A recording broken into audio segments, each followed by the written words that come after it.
My name's Aryani. I'm a civil rights activist, and I live in Rockville, Maryland. I grew up in Houston, Texas. I lived in many different states all around the country before.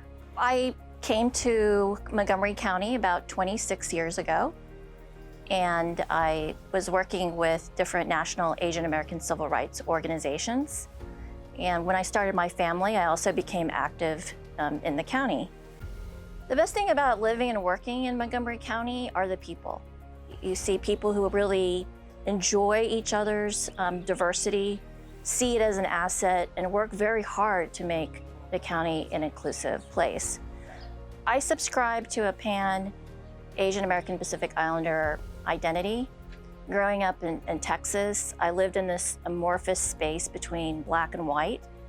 And at that time, we were called Oriental.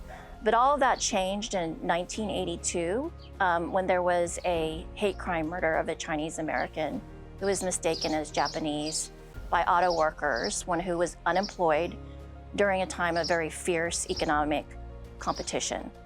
And so I was awoken to activism and an identity as an Asian American.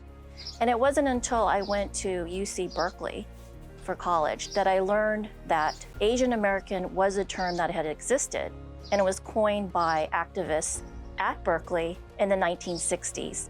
So I'd like the public to know that Asian American Pacific Islanders have been in the United States for 6 generations.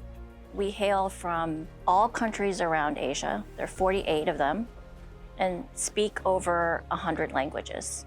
So in that sense, we're like a quilt. We need to be seen and heard, and once we get your attention, that's when we start explaining the nuances of our diverse ethnic communities and their community needs. We are One Montgomery.